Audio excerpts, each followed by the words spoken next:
शुक्रवारी रात्रीपासून कोल्हापूर जिल्ह्यात दमदार पाऊस सुरू आहे। आजही दिवसभर पावसाची संततधार सुरू होती। सततच्या पावसामुळे नद्या-नाल्यांची पाणी पातळी वाढू लागली आहे।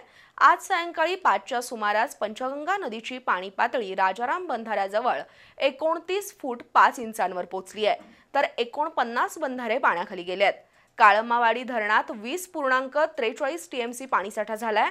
राधानगरी धरणाचे 4 स्वयंचलित दरवाजे उघडले असून त्यातून 7212 क्युसेक पाण्याचा विसर्ग सुरू आहे।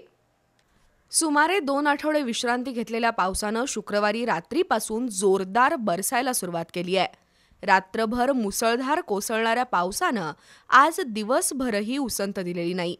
कोल्हापूर शहरासह जिल्ह्यात पावसाच्या जोरदार सरी कोसळतायत। त्यामुळे नद्या-नाल्यांच्या पाणी पातळीत झपाट्यानं वाढ होत असून आज राजाराम बंधाऱ्याजवळ पंचगंगा नदीची पाणी पातळी 29 फूट 5 इंच इतकी झाली आहे। जोरदार पावसामुळे जिल्ह्यातील बंधारे ओव्हरफ्लो झाले आहेत। त्यामुळे एकूण 49 बंधारे पाण्याखाली गेले आहेत।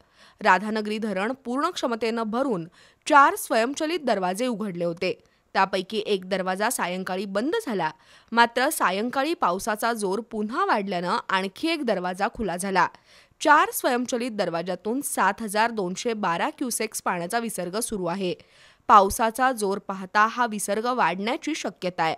त्यामुळे नदीकाठच्या लोकांनी दक्षता घेण्याचं आवाहन प्रशासनानं केलंय। दुसरीकडे काळमावाडी धरण क्षेत्रात अतिवृष्टी सुरू असल्यानं धरणाच्या पाणीसाठ्यात वाढ होतीये। सध्या काळमावाडी धरण 80.46% भरलं असून धरणात 20.43 टीएमसी पाणीसाठा झालाय। काळमावाडीतून 1600 क्युसेक्स पाण्याचा विसर्ग सुरू आहे।